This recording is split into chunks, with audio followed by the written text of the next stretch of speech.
लिए इस पर आप सबको हमेशा आनंद में रखें, खूब मजे में रखें, खूब स्वाध्याय करें, खूब अध्ययन करें, खूब मेहनत करें और अपने कर्म पथ पर लगातार बढ़ते चले। दोस्तों, हम लोग बात कर रहे थे भारत में यूरोपीय कंपनियों के आगमन की, और इसी कड़ी में हम लोगों ने विशेष रूप से चर्चा की थी। एक तो पुर्तगालियों की और दूसरा हमने देखा था डचों के बारे में। अब जो विशेष महत्वपूर्ण आज जो हम लोग बात कर रहे हैं, तो आज हम बात कर रहे हैं अंग्रेजों का आगमन भारत में। अंग्रेजों का आगमन।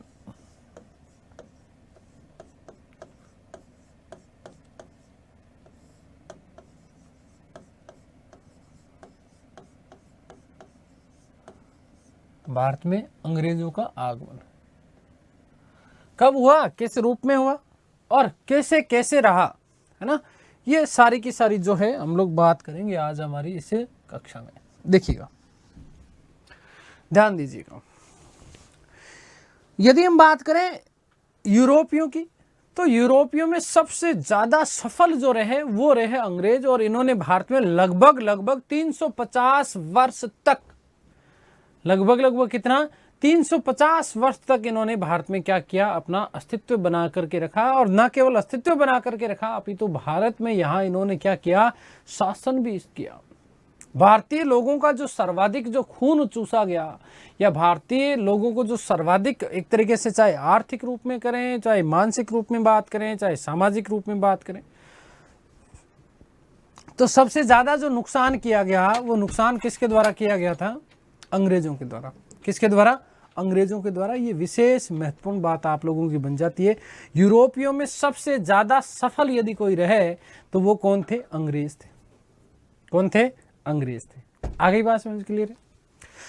अब यहां से एक तो विशेष कुछ तथ्य हम लोग बात करें। देखिएगा, पहले तो मैं पहला ही बिंदु ये लिख देता हूं कि यूरोपियों में सबसे ज्यादा सफल, यूरोपियों में सबसे ज्यादा सफल अंग्रेज रहे।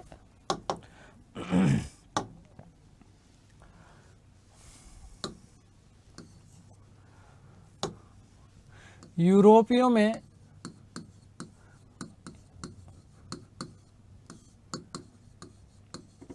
सबसे सफल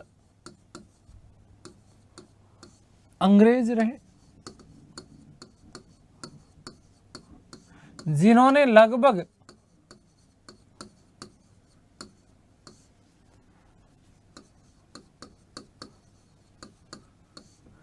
350 वर्ष, 350 वर्ष तक अपना अस्तित्व कायम रखा।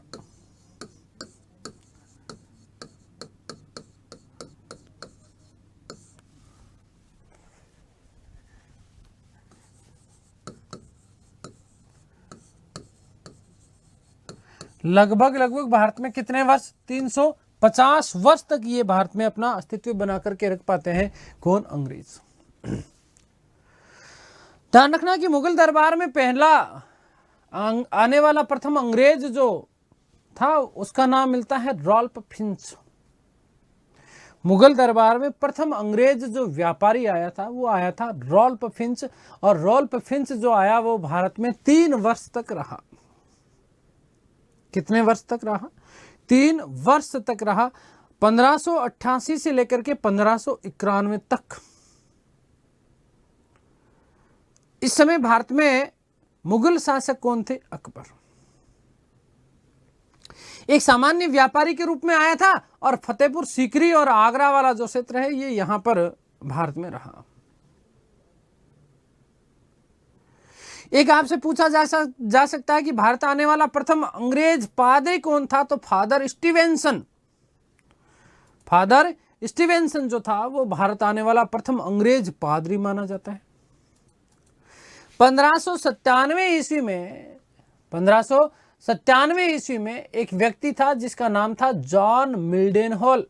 क्या नाम था, जॉन मिल्डेन हॉल। ये जॉन मिल्डेन हॉल अकबर से गुजरात में व्यापार करने के लिए व्यापारिक फरमान प्राप्त करने की ये कोशिश करता है। ऐसा कहा जाता कि ये जॉन मिल्डन हॉल जो था ये लगभग भारत में 7 वर्ष तक रहा, लेकिन अकबर क्योंकि समझदार व्यक्ति था, अनपढ़ अवश्य था लेकिन ना समझ नहीं था, वो सारी नीतियां समझता था और अंग्रेजों के प्रति उसके मन में ज्यादा कोई ऐसा रुझान था नहीं, तो इसलिए उसने 7 वर्ष तक अंग्रेज जो ये जॉन मिल्डन हॉल जो था ये 7 वर्ष तक ऐसा कहा जाता है कि अकबर के आगे पीछे घूमता रहा, लेकिन फिर भी अकबर ने इसे व्यापारिक अधिकार पत्र प्रदान नहीं किया। इसी दौरान 31 दिसंबर 1599 अंग्रेजों ने पूर्वी एशियाई देशों के साथ में व्यापार करने के लिए एक अंग्रेजी कंपनी की स्थापना की, और इस कंपनी में ऐसा कहा जाता कि लगभग 217 लोगों का एक समूह था, 217 साझेदार थे, और इन साझेदारों में ब्रिटेन की महारानी एलिजाबेथ भी क्या हुआ करती थी, शामिल हुआ करती थी। इस कंपनी का नाम मैं आप लोगों को बता चुका हूं, मैंने आपको बताया कि governor of merchants of London trading to the East Indies, इस कंपनी का क्या रखा गया था, नाम रखा गया था। तो 31 दिसंबर 1599 को ब्रिटेन की महारानी एलिजाबेथ ने एक शाही फरमान दिया, और शाही फरमान देकर के 15 वर्ष के लिए, कितने वर्ष के लिए, 15 वर्ष के लिए पूर्वी जो एशियाई देश थे, इन एशियाई देशों के साथ में इन 217 लोगों को व्यापार करने का एक अनुमति पत्र प्रदान किया, और इसे ही हम लोग क्या बोलते हैं, चार्टर अधिनियम। आपसे बहुत महत्वपूर्ण प्रश्न पूछा जा सकता है, ध्यान रखना कि चार्टर अधिनियम की श्रृंखला भारत में कब से प्रारंभ मानी जाती है। तो ये जो महारानी एलिजाबेथ ने जो ये राजलेख जो पारित किया, जो राजलेख जो दिया था, उसी को हम क्या बोलते हैं, चार्टर अधिनियम। खैर देखिएगा कि सबसे ज्यादा सफल कौन रहे, अंग्रेज रहे। कौन रहे, अंग्रेज रहे। ध्यान दीजिएगा कि मुगल दरबार में, मुगल काल की बात कर ले, मुगल काल में प्रथम अंग्रेज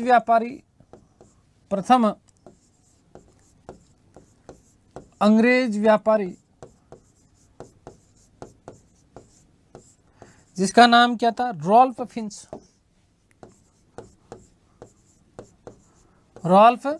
फिंच, जो कि 1588 से लेकर के 1591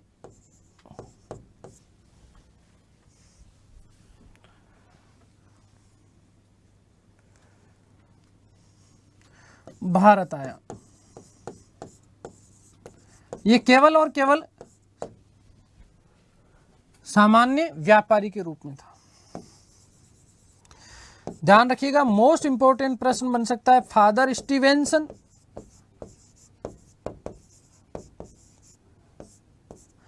भारत आने वाला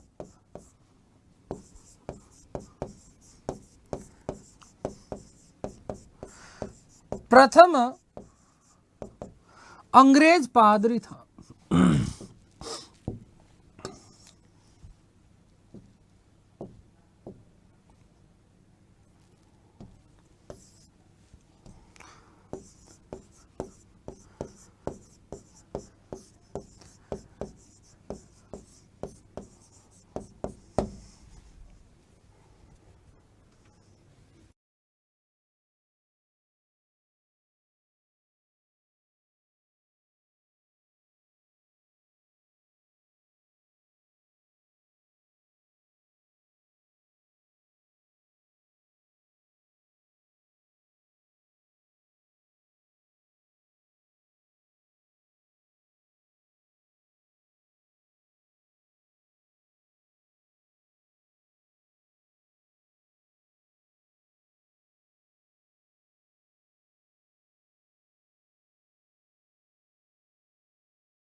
ये फादर स्टीवेंसन जो थे, ये जो है भारत में ऐसा कहा जाता कि 1579 ईस्वी में आया था।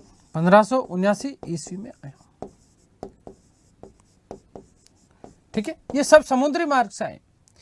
एक नोट मैं आपको और लगा रहा हूं। क्या नोट लगा रहा हूं कि रॉल्फ फिंच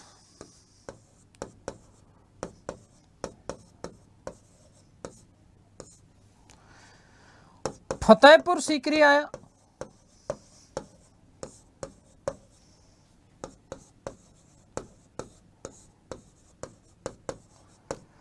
तथा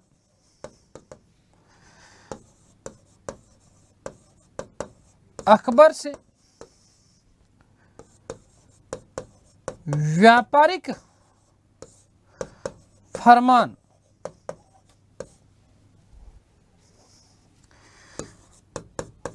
प्राप्त करने का प्रयास किया।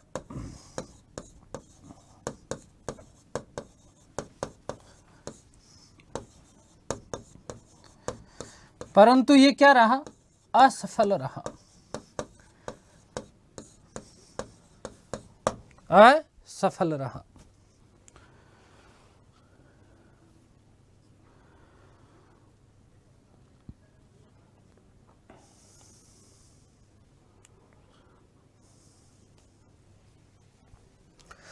मोस्ट इंपॉर्टेंट, ध्यान रखना, वेरी मोस्ट इंपॉर्टेंट,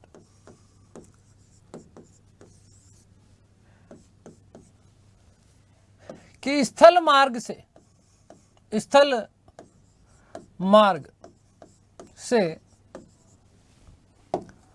भारत आने वाला प्रथम अंग्रेज, भारत आने वाला स्थल मार्ग से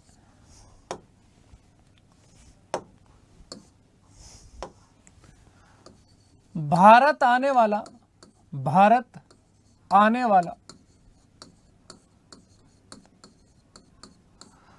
प्रथम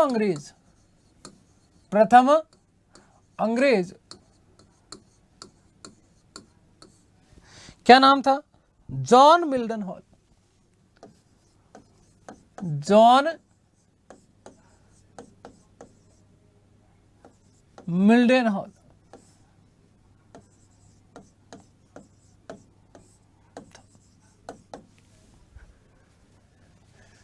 जो कि भारत में कितने वर्ष बेटा? ध्यान रखना कि 7 वर्ष तक रहा। ठीक है, अकबर से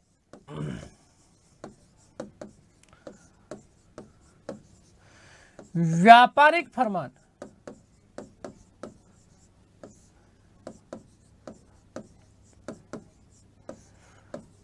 प्राप्त करने का प्रयास किया।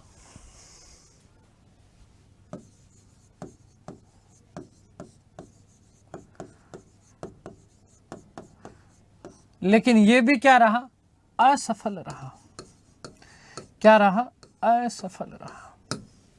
यह भी सफल हो नहीं पाया। 7 वर्ष तक अंग्रेज, ध्यान रखिएगा, अंग्रेजों के पीछे अंग्रेज जो ये था, ये अकबर के पीछे दौड़ता रहा। लेकिन अकबर जो था वो समझदार आदमी था, उसने इसे भी व्यापारिक अधिकार पत्र प्राप्त नहीं दिया।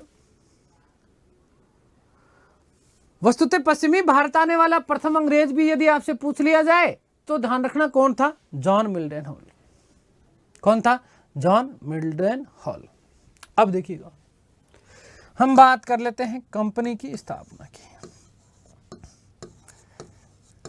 कंपनी की स्थापना,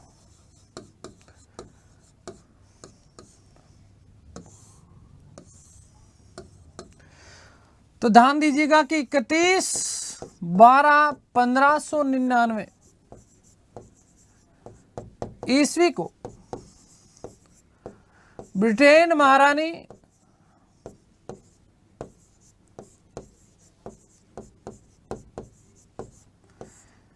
क्या नाम था? एलिजाबेथ।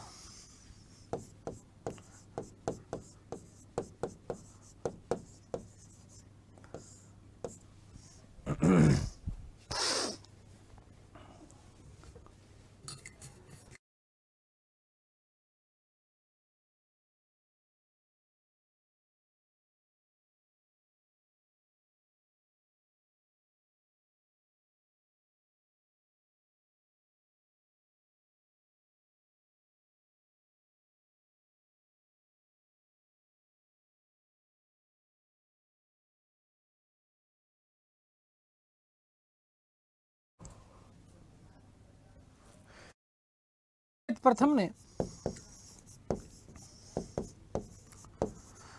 217 लोगों के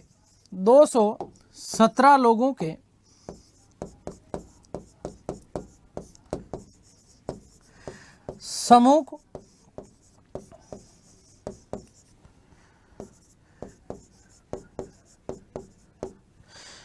दक्षिणी पूर्वी, या सीधे सीधे मैं लिखूं कि पूर्वी एशियाई देशों के साथ, पूर्वी एशियाई देशों के साथ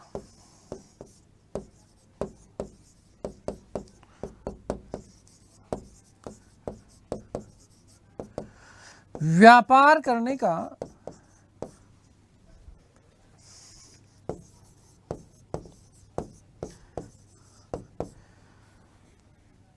अधिकार पत्र प्रदान किया।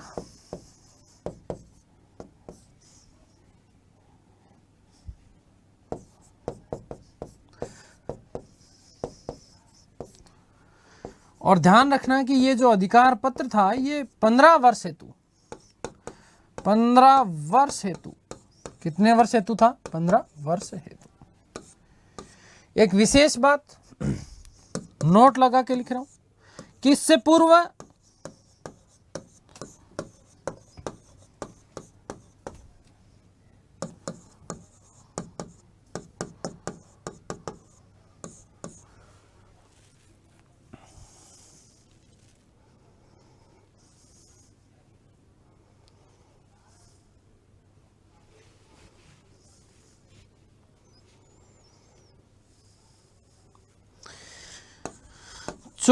सितंबर 1599 ईस्वी को ब्रिटिश ईस्ट इंडिया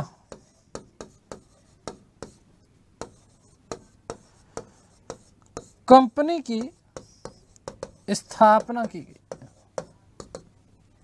स्थापना की गई थी।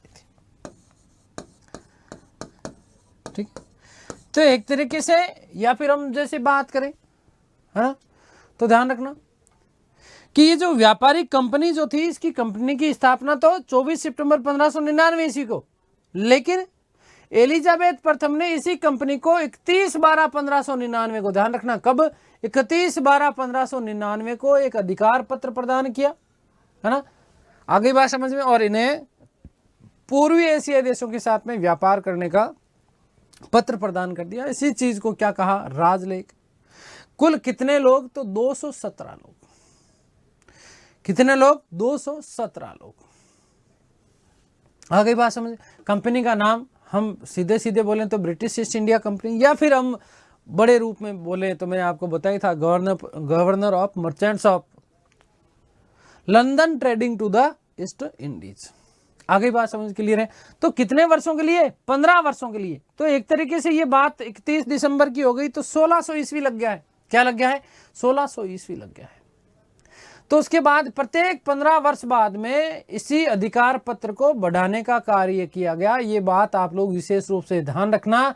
और बाद में जब हम बात करेंगे टॉमस रो स्मिथ की, तो टॉमस रो स्मिथ इसी अधिकार पत्र को बढ़ा हुआ अधिकार पत्र लेकर के आया था। वस्तुतः कब? 1615 भारत आया, और जनवरी 1616 में वो जहांगीर के दरबार में क्या हो जाता है? उपस्थित हो जाता है। लेकिन ध्यान रखना कि विशेष रूप से हम जिस ब्रिटिश ईस्ट इंडिया कंपनी की बात करते हैं उसकी स्थापना सितंबर 1599 में हो चुकी है। आगे बात समझिए। अब देखिएगा, इस कंपनी का संचालन करने के लिए, इस कंपनी का संचालन करने के लिए इसमें विशेष रूप से ध्यान रखना कि लगभग जो है 26 लोगों का एक निदेशक मंडल बनाया गया था। कितने लोगों का? 26 लोगों का निदेशक मंडल बनाया गया इस कंपनी का संचालन करने के लिए।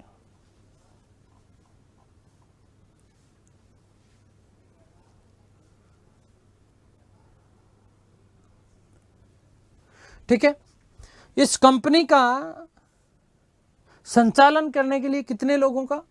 26 लोगों का। कितने लोगों का? 26 लोगों का एक पैनल नियुक्त किया गया, और इस पैनल को बोर्ड ऑफ डायरेक्टर, या जिसे क्या कहा गया? निदेशक मंडल कहा गया। इन कुल 26 लोगों में से ध्यान रखना, एक निदेशक, एक उपनिदेशक और 24 जो अन्य लोग जो थे वो सदस्य के रूप में कार्य करते थे। आगे बात समझ, ध्यान रखिएगा कि कंपनी का संचालन करने हेतु, कंपनी का संचालन करने हेतु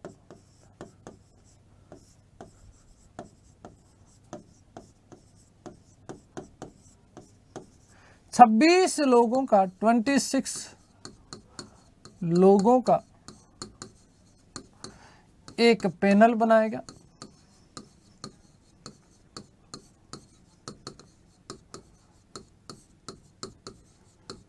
इसमें ध्यान रखना, एक निदेशक,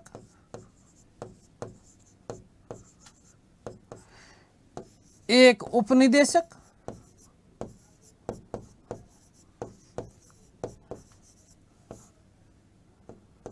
और 24 जो लोग हैं वो सदस्य के रूप में, किसके रूप में? सदस्य के रूप में। 24 लोग किस रूप में? सदस्य के रूप में। ये कुल 26 लोगों का एक तरीके से क्या बना दिया गया? पैनल बना दिया गया। और इसी पैनल को बोर्ड ऑफ डायरेक्टर या निदेशक मंडल कहा जाता था। इसे क्या कहा गया? Board of director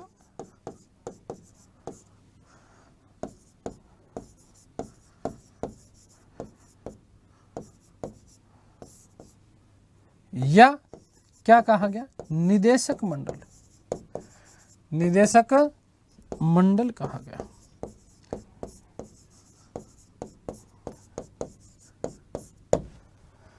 board of director या क्या कह दिया गया? निदेशक मंडल कह दिया गया।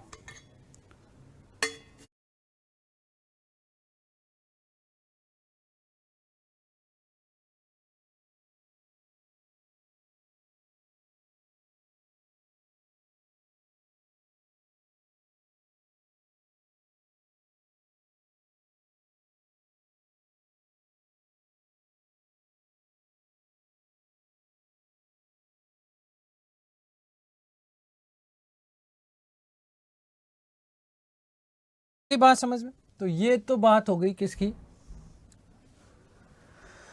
ब्रिटिश ईस्ट इंडिया कंपनी की। किसकी बात हो गई? ब्रिटिश ईस्ट इंडिया कंपनी एक तरीके से 1600 ईस्वी में भारत में एक तरीके से अपना व्यापार प्रारंभ कर रही है। लेकिन इस ब्रिटिश ईस्ट इंडिया कंपनी को भारत में व्यापारिक कोठी बनाने में लगभग 8 वर्ष लग गए।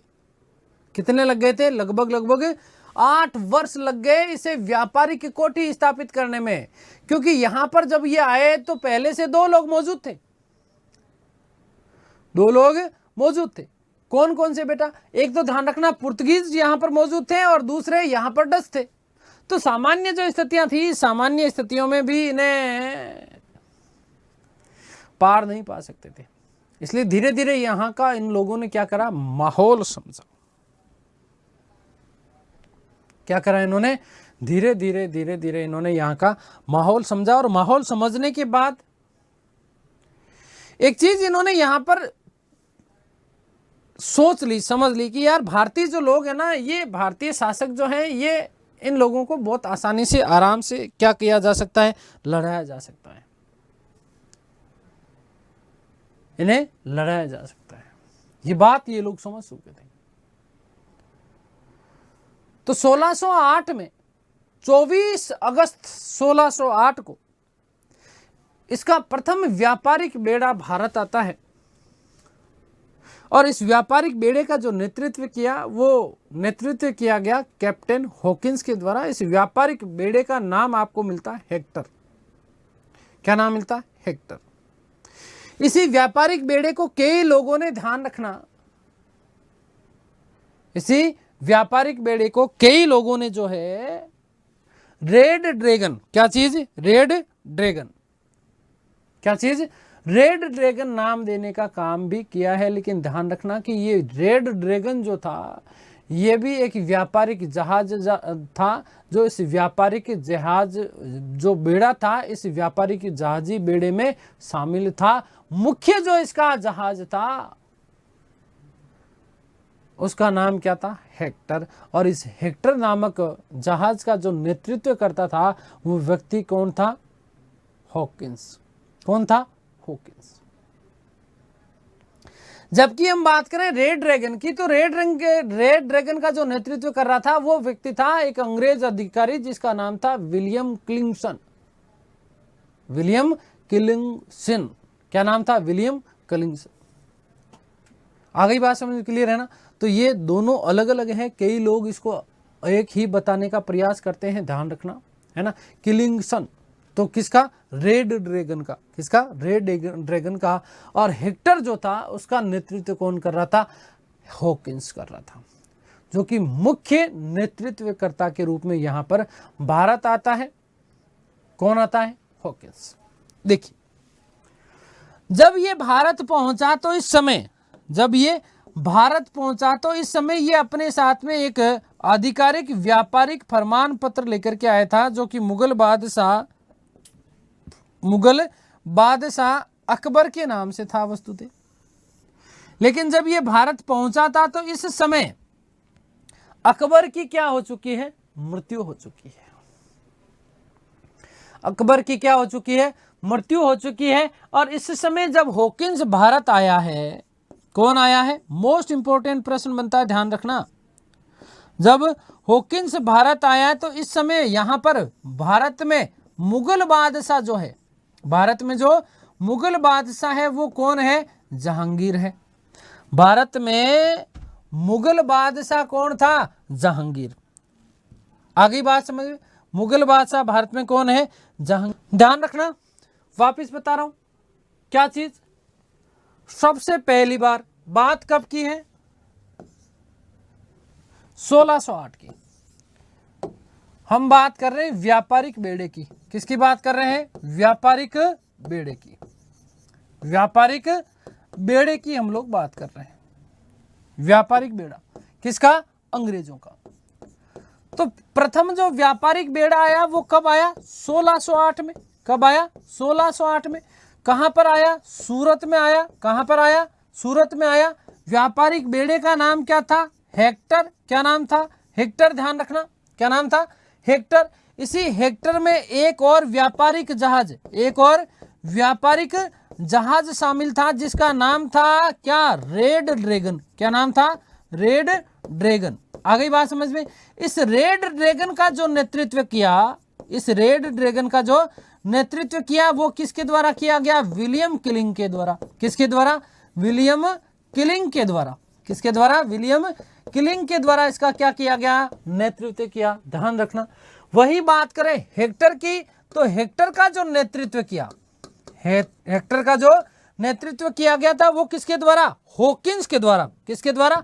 हॉकिंस के द्वारा। और मोस्ट इंपोर्टेंट ध्यान रखना कि ये जो हॉकिंस था ये किसके? जेम्स प्रथम। क्या चीज बेटा? ब्रिटेन सम्राट जिसका नाम क्या था? जेम्स प्रथम। इस जेम्स प्रथम के प्रतिनिधि के रूप में, ठीक है ना, के प्रतिनिधि के रूप में जो है ये आता है एक पत्र लेकर के, जो कि संबोधित तो होता है किसको? अकबर को। लेकिन ये देखता है कि जब ये यहां पर पहुंचता है भारत, है ना, कहां पहुंचता है? भारत। उस समय अकबर की क्या हो चुकी है? मृत्यु हो चुकी है। और शासक कौन बन गया है? जहांगीर बन गया है। कौन बन गया? जहांगीर। तो ध्यान रखना कि 1608 में पहली बार अंग्रेजों ने अपनी जो व्यापारिक कोठी बनाई, क्या चीज? व्यापारिक कोठी जो बनाई वो कहां पर बनाई? सूरत में। कब बनाई? 1608 में। 1608 में। कब बनाई? 1608 में। अब ये हॉकिंस को पता चलता है कि इस समय जो भारत का सम्राट है वो कौन है? जहांगीर। कौन है बेटा? जहांगीर। ध्यान रखिएगा। तो जहांगीर अभी इस समय कहां पर है? आगरा में है। कहां पर है? आगरा में है। कहां पर? आगरा में। तो ये जहांगीर से कौन? हॉकिंस कहां पर मिलता है? आगरा में। कहां पर मिलता है? आगरा में। और ऐसा कहा जाता है कि ये जब जहांगीर से मिला, जब ये जहांगीर से मिला तो इस समय इसने, हॉकिंस ने, ध्यान रखिएगा, किसने, हॉकिंस ने जहांगीर से तुर्की भाषा में बात की। तुर्की भाषा में क्या की, बात करी, किसने, हॉकिंस ने करी। किससे करी, जहांगीर से करी। कहां पर मिला, आगरा में मिला। कब मिला, 1608 में मिला। और पहली बार जो व्यापारिक बेड़ा आया, उस व्यापारिक बेड़े का नाम क्या था, हेक्टर। जिसका नेतृत्व कौन कर रहा था, प्रमुख व्यापारिक बेड़ा था हॉकिंस। इसी व्यापारिक बेड़े में, है ना, एक व्यापारिक जहाज और था जिसका नाम क्या था, रेड ड्रैगन। क्या नाम था, इस रेड ड्रैगन का नेतृत्व किसके द्वारा किया जा रहा था, विलियम किलिंग के द्वारा। कई जगह आपको इसी हेक्टर का नाम आपको देखने को बता दिया जाता है, क्या, रेड ड्रैगन। ये बात आप लोग विशेष रूप से ध्यान रखना आगे बात में और समझ में। और 1608 में ही जो है इन्होंने अपनी व्यापारिक कंपनी जो है, व्यापारिक कोठी बनाया, किसको, सूरत को। किसको बनाया, सूरत को। आगे बात समझ में क्लियर है, ये बात आप लोग विशेष रूप से ध्यान रखिएगा, ठीक है। आगे बात समझ में। अब देखिएगा 1608 में, कब, 1608 में जब हॉकिंस जाता है जहांगीर के दरबार में और वो तुर्की में जब उससे बात करता है, तो हॉकिंस से जहांगीर बड़ा प्रभावित हुआ। हॉकिंस जो था वो वस्तुतः तुर्की और फारसी भाषा का बहुत ही जो है अच्छा ज्ञाता हुआ करता था, बहुत अच्छा जो है नॉलेज रखा करता था फारसी और तुर्की भाषा का। जहांगीर बड़ा प्रसन्न हुआ कि वाह यार, अंग्रेज होकर के तुर्की भाषा में बात कर रहा है, अंग्रेज होकर के तुर्की भाषा में बात कर रहा है। इसी से प्रभावित होकर के जहांगीर ने उसे एक तो खान की उपाधि दी। किसकी उपाधि दी, खान की उपाधि दी। और साथ ही साथ ध्यान रखिएगा, क्या चीज, खान की उपाधि दी और साथ ही साथ उसे 400 का मनसब प्रदान किया। कितने का मनसब प्रदान किया, 400 का मनसब प्रदान किया। प्रारंभिक समय में ऐसा कहा जाता है कि जहांगीर ने, इन्होंने जो ये प्रथम व्यापारिक कोठी स्थापित की सूरत में, इस व्यापारिक कोठी को इन्होंने अधिकार पत्र प्रदान कर दिया, अनुमति प्रदान कर दी। बड़ा प्रभावित हुआ था जहांगीर से। लेकिन बाद में जब इसने, पुर्तगालियों ने इसका घोर विरोध किया इस बात का कि हम अंग्रेजों को यहां पर व्यापारिक कोठी नहीं बनाने देंगे, मतलब नहीं बनाने देंगे। आगे बात समझ क्लियर है। तो पुर्तगालियों के विरोध के बाद में जहांगीर ने अपनी अनुमति वापस ले ली। परंतु ध्यान रखिएगा, सूरत के व्यापारियों ने अंग्रेजों के 2 बेड़ों को, सूरत के व्यापारियों ने अंग्रेजों के 2 बेड़े को कैप्टन बेस्ट के नेतृत्व में यही सूरत में ही रहने की बात, उन्होंने अधिकार उनको प्रदान कर दिया था। तो ध्यान रखना, विशेष बात क्या चीज, विशेष बात यह कि अंग्रेजों की जो प्रथम कोठी है वो तो सूरत में स्थापित हुई है, लेकिन ये वैधानिक नहीं है। क्या नहीं है, वैधानिक नहीं है। इस सूरत की कोठी को वैधानिकता प्रदान की गई थी जहांगीर के द्वारा। कब, 1613 ईस्वी में।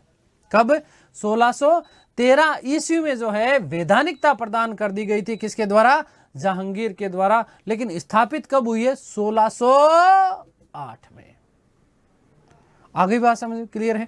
चलिए बात करते हैं। देखिएगा, हम बात कर रहे थे व्यापारिक कोठी की, ये सारी चीजें मैंने आपको बता दी है, तो यहीं से मैं चीजें वापस लिख रहा हूं।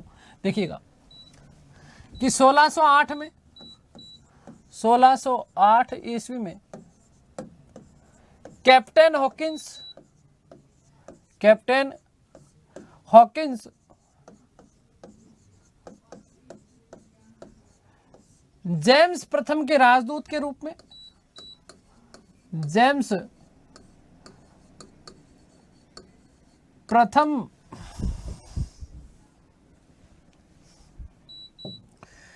के राजदूत के रूप में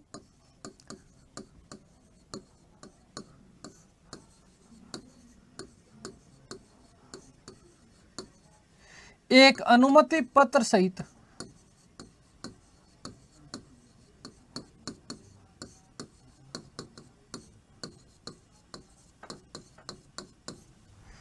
व्यापारिक बेड़े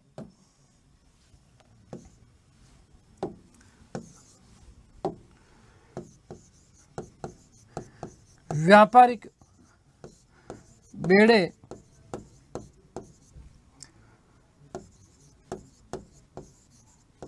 हेक्टर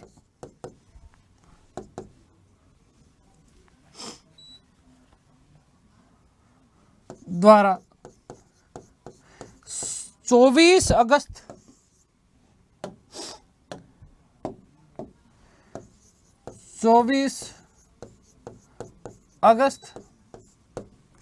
1608 ईस्वी को भारत पहुंचा। भारत बोले तो कहाँ? सूरत।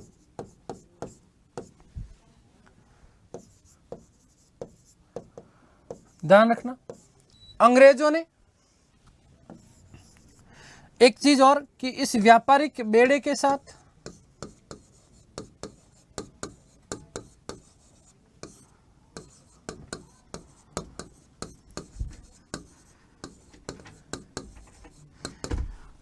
अन्य व्यापारिक जहाज, एक अन्य व्यापारिक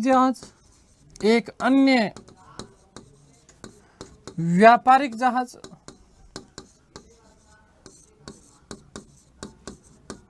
रेड ड्रैगन। क्या चीज बेटा? ध्यान रखना, रेड ड्रैगन। रेड ड्रैगन भी शामिल था।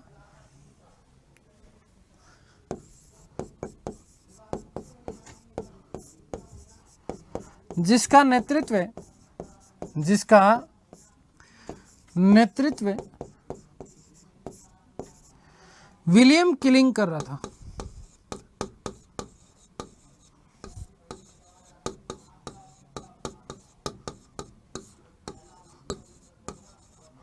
ठीक है,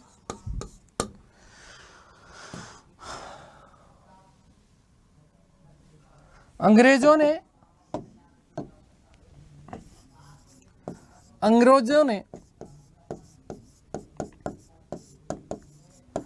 अपनी प्रथम व्यापारिक कोठी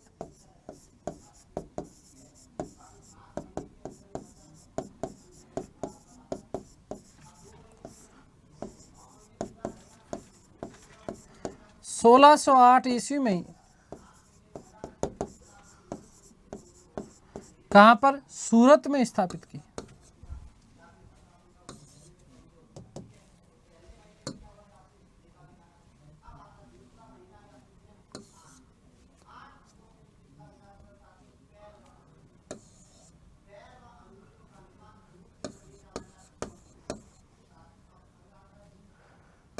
सूरत में स्थापित की।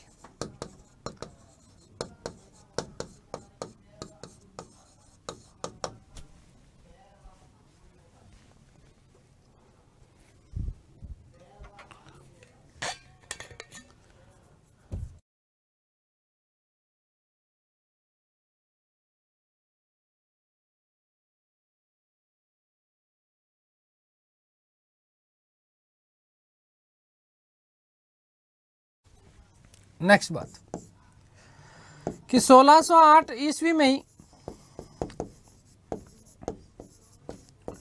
हॉकिंस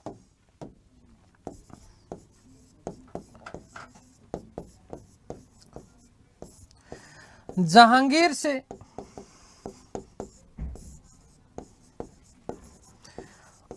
आगरा दरबार में मिला।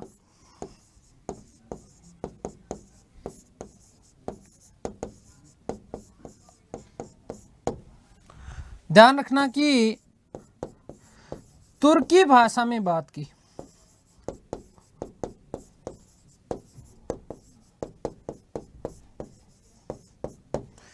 मोस्ट इंपॉर्टेंट बात कि जहांगीर ने प्रभावित होकर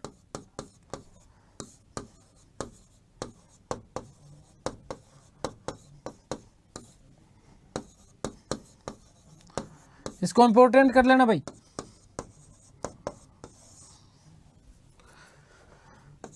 खान की उपाधि प्रदान की।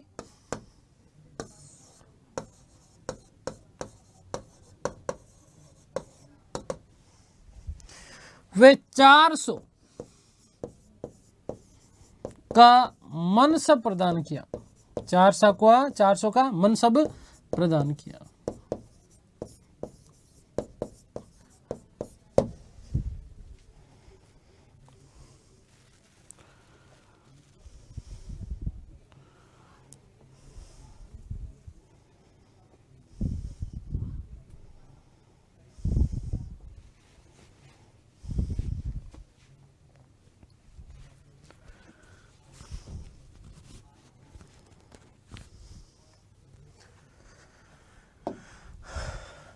देखिएगा कि हॉकिंस ने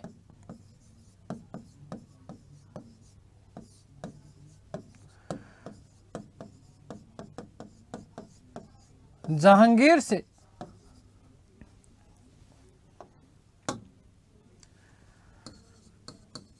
व्यापारिक फरमान प्राप्त किया,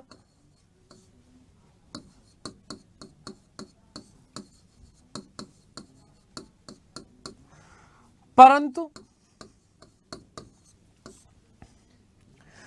पुर्तगालियों के विरोध के कारण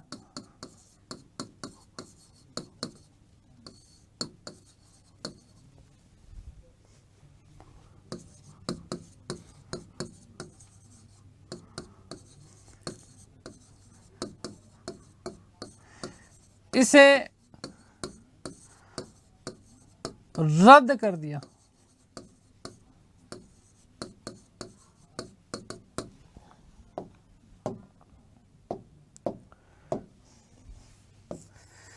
सूरत के व्यापारियों के अनुरोध पर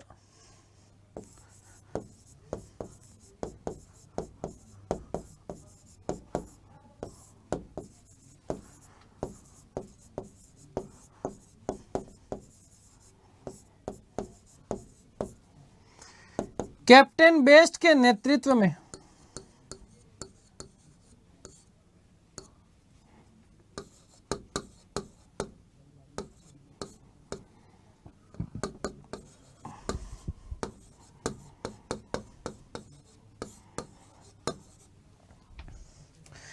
दो व्यापारिक जहाज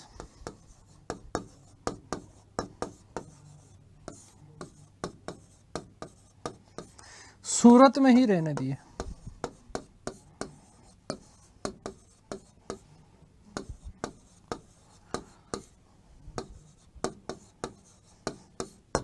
ठीक है, ध्यान रखिएगा बेटा कि हॉकिंस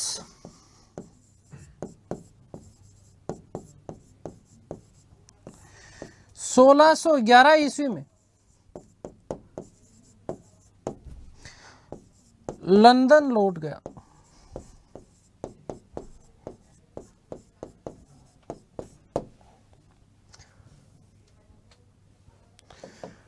विशेष नोट,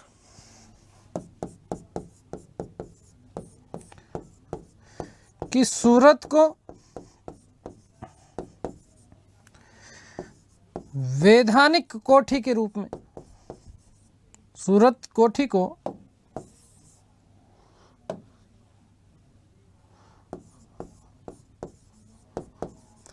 जहांगीर द्वारा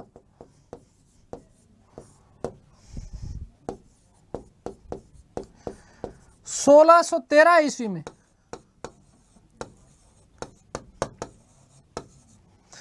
वैधानिकता प्रदान की गई।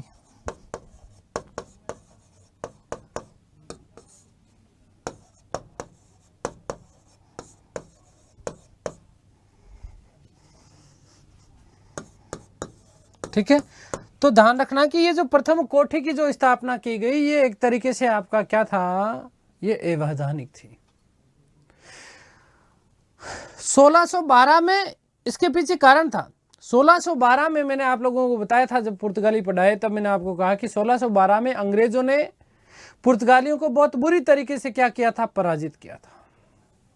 क्या किया था, बहुत बुरी तरीके से पराजित किया। और जब पुर्तगालियों को पराजित कर दिया तो जहांगीर को लग गया कि यार ये अब तो मैं इनको वैधानिकता प्रदान कर ही सकता हूं। आगे भाई समझ क्लियर है ना? तो ये बात हमने कर ली। एक बात हम लोग करते हैं टॉमस रो स्मिथ की।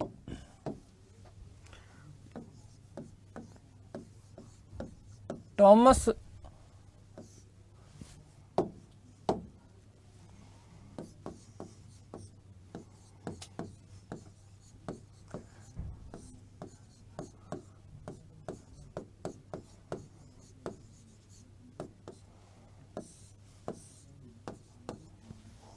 देखिएगा, आपसे प्रश्न पूछा जा सकता है कि जहांगीर के दरबार में आने वाला प्रथम अंग्रेज कौन था? Captain Hawkins. जहांगीर के दरबार में आने वाला द्वितीय अंग्रेज कौन था? Thomas Roy Smith. ये टॉमस रॉय स्मिथ भी जेम्स प्रथम के राजदूत के रूप में जहांगीर के दरबार में आया और आकर के उल्लेख मिलता है 18 सितंबर 1615 ईस्वी को यह सूरत पहुंचता है। 18 सितंबर 1615 ईस्वी को ये कहां पर पहुंचा? सूरत पहुंचा। और इसी समय देखिएगा कि जनवरी 1616 ईस्वी में, जनवरी 1616 ईस्वी में टॉमस रॉय स्मिथ जो है जहांगीर से मिलने के लिए, देखो दो तरीके के प्रश्न बनते हैं यहां से। एक आपसे पूछा जाता है कि टॉमस रॉय स्मिथ भारत कब आया? 1615। टॉमस रॉय स्मिथ जहांगीर से कब मिला? 1616। तो जनवरी 1616 ईस्वी में टॉमस रॉय स्मिथ जो है वस्तुतः जहांगीर से मैगजीन दुर्ग, कहां पर? मैगजीन दुर्ग। और मैगजीन दुर्ग बोले तो कहां? अजमेर, राजस्थान। मैगजीन के दुर्ग में ये मिलता है और मिलने के साथ ही साथ ये व्यापारिक फरमान या व्यापारिक आधिकारिक जो पत्र था ये प्राप्त करने में क्या हो जाता है? सफल हो जाता है। टॉमस रॉय स्मिथ की यदि हम बात करें तो टॉमस रॉय स्मिथ जो है 3 साल तक भारत में रहा अंग्रेजों के राजदूत के रूप में। कहां कहां? अजमेर, मांडू और इलाहाबाद, यहां पर ये 3 साल तक रहा। फरवरी 1619 में टॉमस रॉय स्मिथ वापस कहां चला जाता है? इंग्लैंड चला जाता है। तो देखिएगा, टॉमस रॉय स्मिथ जेम्स प्रथम, क्या चीज बेटा? जेम्स प्रथम के राजदूत के रूप में,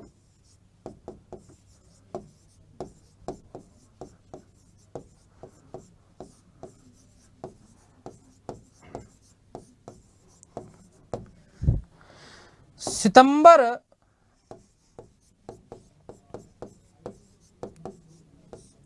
1615 ईस्वी में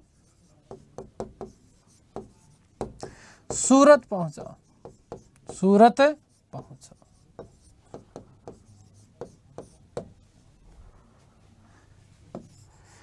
जनवरी 1616, जनवरी 1616 ईस्वी में जहांगीर से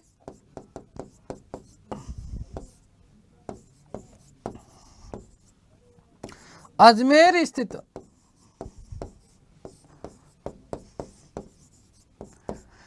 मैगजीन के दुर्ग में मिला।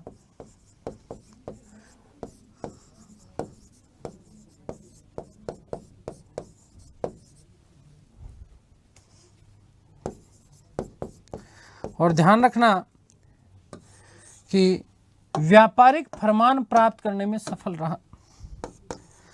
व्यापारिक फरमान प्राप्त करने में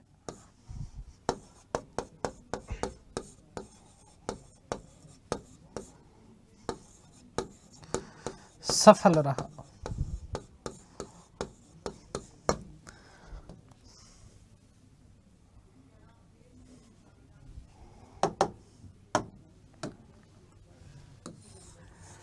स्मिथ 3 साल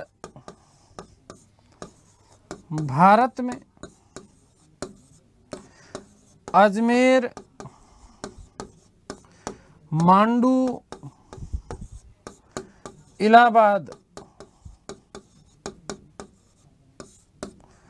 में रहा। 1619 ईस्वी में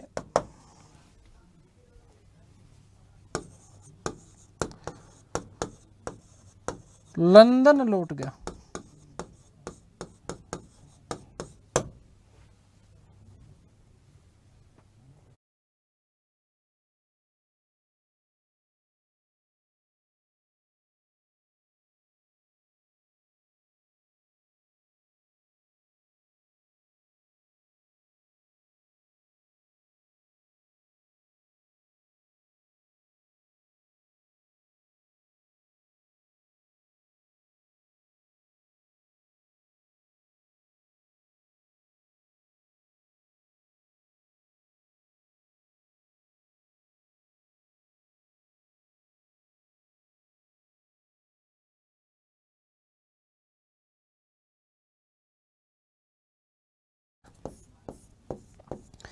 कि टॉमस रो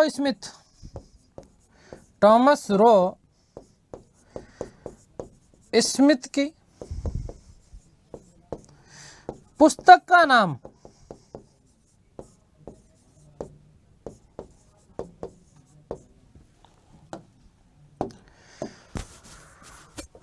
ध्यान रखना, टॉमस रो स्मिथ की पुस्तक है जिसका नाम है पूर्वी द्वीपों की यात्रा। क्या है? पूर्वी द्वीपों की यात्रा। पूर्वी द्वीपों की यात्रा। ठीक है, आगे बात समझिए। आपसे पूछा जा सकता है कि पूर्वी द्वीपों की यात्रा नामक पुस्तक की रचना किसके द्वारा? तो टॉमस रो स्मिथ के द्वारा। ध्यान रखना, जहांगीर के काल में प्रथम जो व्यापारी आया वो कौन था बेटा? विशेष रूप से यह आपके लिए स्मरणीय तथ्य हो जाता है। कौन था? हॉकिंस। कौन था? हॉकिंस। लेकिन व्यापारिक अधिकार पत्र प्राप्त करने में वो असफल रहा। ठीक है, उसके पीछे कारण क्या था? पुर्तगालियों ने विरोध किया। ठीक है, लेकिन 1612 ईस्वी में पुर्तगालियों को पराजित जब कर दिया गया अंग्रेजों के द्वारा, तो 1613 में फरमान जारी करके सूरत को वैधानिकता प्रदान कर दी। फिर 1615 में सूरत आया कौन? टॉमस रो स्मिथ, वही जेम्स प्रथम के राजदूत के रूप में। लेकिन मिला कब है? 1616 जनवरी में। कहां पर मिला? अजमेर स्थित मैगजीन के दुर्ग में मिला। और व्यापारिक फरमान प्राप्त करने में ये क्या रहा? सफल रहा। ठीक है, आगे बात समझ क्लियर है? 3 साल तक भारत में रहा, 1619 में ये वापस चला गया। और टॉमस रो स्मिथ की पुस्तक का नाम क्या है? पूर्वी द्वीपों की यात्रा।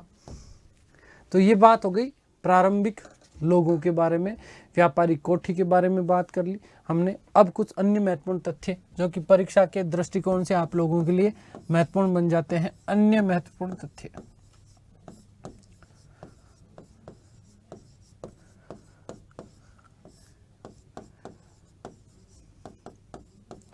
ध्यान रखना क्या क्या तथ्य। देखो, 1632 ईस्वी में, कब? 1632 ईस्वी में गोलकुंडा का जो सुल्तान था, इस गोलकुंडा के सुल्तान से 500 पेगोडा वार्षिक पर गोलकुंडा के समस्त व्यापारिक बंदरगाह अंग्रेजों को व्यापार करने के लिए क्या कर दिए गए? प्रदान कर दिए गए। ठीक है, ध्यान रखना कि 1632 ईस्वी में, 1632 ईस्वी में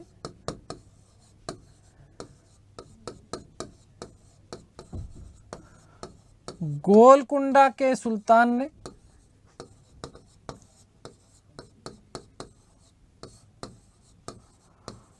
500 रुपए, 500 पेगोडा मुद्रा, ठीक है, वार्षिक के बदले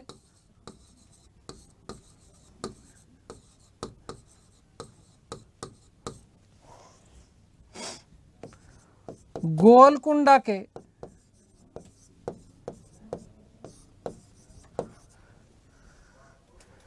समस्त बंदरगाहों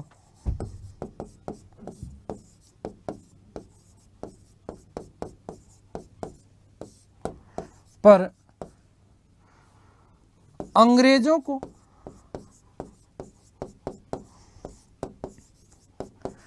व्यापार करने का अधिकार प्रदान कर दिया।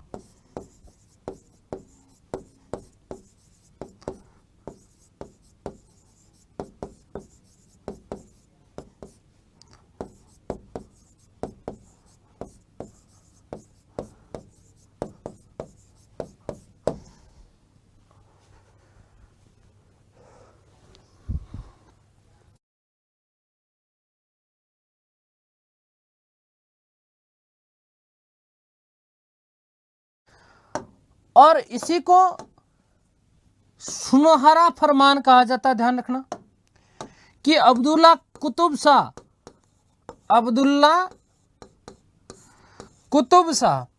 ठीक है, सुल्तान का नाम क्या है? अब्दुल्ला कुतुब शाह द्वारा जारी ये फरमान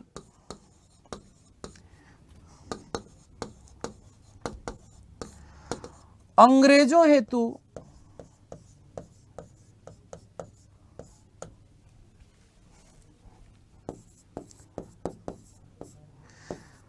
सुनहरा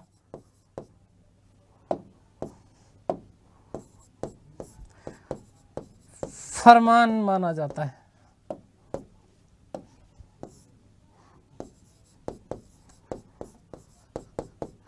अब ध्यान रखना, व्याकरणिक दृष्टि से यहां जो सुनहरा शब्द मैंने प्रयोग जो किया है वो वस्तुतः सुनहरा नहीं होकर के सुनहरी होता है। व्याकरणिक दृष्टि से जो शब्द है वो सुनहरी शब्द, ठीक है, जबकि हम बोलने में एक तरीके से हम लोग क्या बोलते हैं, सुनहरा बोलते हैं, ठीक है। तो ये बात हो गई कब की, 1632 की। ध्यान रखना, गोलकुंडा का सुल्तान क्या है, अब्दुल्ला कुतुब शाह। क्या नाम है, अब्दुल्ला कुतुब शाह। 1639 ईस्वी में फ्रांसिस डे, 1639 ईस्वी में फ्रांसिस डे ने चंद्रगिरी के शासक थे जिनका नाम था वेंकट दरमला, इस वेंकट दरमला से मद्रास को पट्टे पर ले लिया था 1639 ईस्वी में। कब, 1639 ईस्वी में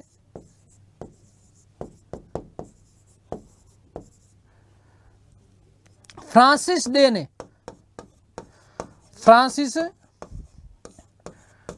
ने चंद्रगिरी के शासक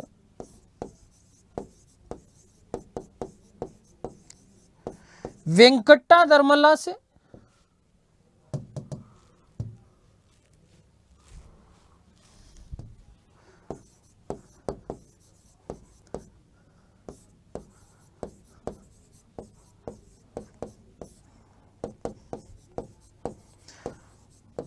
मद्रास, क्या चीज बेटा, ध्यान रखना, मद्रास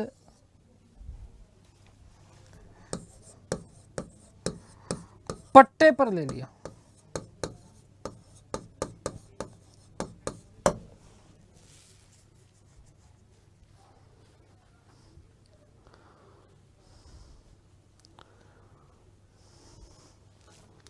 अब मोस्ट इंपॉर्टेंट बात ध्यान रखना, यहीं पर मद्रास में इन अंग्रेजों ने 1641 में, कब, 1641 में मद्रास में एक दुर्ग का निर्माण करवाया जिसका नाम था सेंट फोर्ट जॉर्ज। क्या नाम था, सेंट फोर्ट जॉर्ज, जो कि अंग्रेजों के द्वारा स्थापित भारत में प्रथम किला माना जाता है। ध्यान रखना, अंग्रेजों द्वारा भारत में स्थापित प्रथम किला कौन सा था, ध्यान रखना, सेंट फोर्ट जॉर्ज, जिसकी स्थापना कब की गई, 1641 में। और फ्रांसिस डे को वस्तुतः मद्रास का वास्तविक क्या माना जाता है, आधुनिक मद्रास का संस्थापक माना जाता है। कि ध्यान रखना कि 1641 ईस्वी में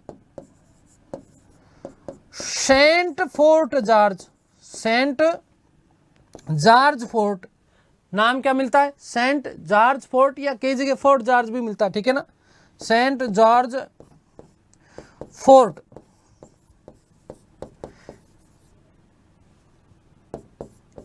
किले की स्थापना की।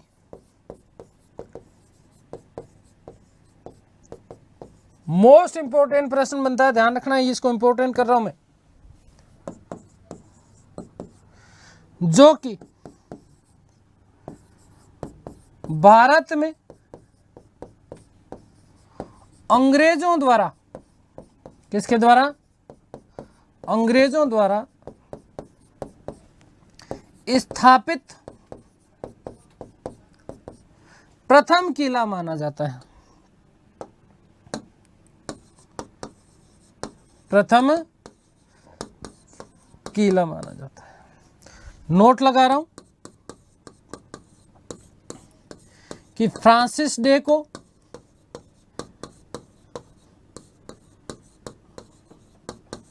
आधुनिक मद्रास का जनक कहा जाता है। मोस्ट इंपोर्टेंट प्रश्न, ध्यान रखना, आधुनिक मद्रास का क्या माना जाता है, संस्थापक।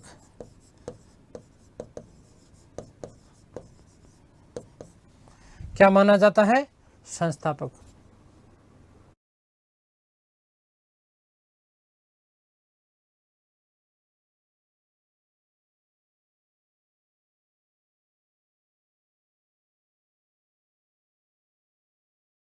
कि हमने बात कर ली है ठीक है। आधुनिक मद्रास का संस्थापक किसको मान लिया जाता है? फ्रांसिस डे को। अंग्रेजों द्वारा भारत में स्थापित प्रथम किला कौन सा था? तो सेंट फोर्ट जॉर्ज या सेंट जॉर्ज फोर्ट। ठीक है, आगे बात समझ में क्लियर है। कल बाकी की बातें करेंगे हम लोग, शाह शुजा की बात करेंगे, फर्रुखसियर की, और अन्य किस प्रकार से यहाँ भारत में बंगाल में विशेष रूप से ब्रिटिश ईस्ट इंडिया कंपनी की शासन की स्थापना हुई। बहुत मज़ेदार बातें होने वाली है। थोड़ी सी ये चीज़ें, क्योंकि फैक्ट ज़्यादा है यहाँ पर, कोई कहानियाँ विशेष रूप से आप लोगों को मिलती नहीं, हो सकता है कई लोगों को थोड़ा सा ऐसा लगा होगा, ठीक है ना। लेकिन अब जो चीज़ें आगे आने वाली है ये आपके लिए बहुत मज़ेदार होने वाली है। डिटेल में चीज़ें आप लोगों को मिलती है, डिटेल में हम लोग चर्चा करेंगे, ठीक है। तो उम्मीद करता हूँ सारी चीज़ें आप लोगों को समझ में आई होगी। ईश्वर से प्रार्थना करता हूँ कि आप सब स्वस्थ रहें, मस्त रहें, तंदुरुस्त, आह्लादित और प्रसन्नचित रहें। इस सृष्टि की संपूर्ण खुशियाँ आपको और आपके परिवार को मिले। आप लोग बहुत जल्द से जल्द सफल हो, ये मेरी आप लोगों के लिए शुभकामनाएं हैं। मिलते हैं हमारी अगली क्लास में, तब तक के लिए सभी को धन्यवाद, नमस्कार, थैंक यू सो मच।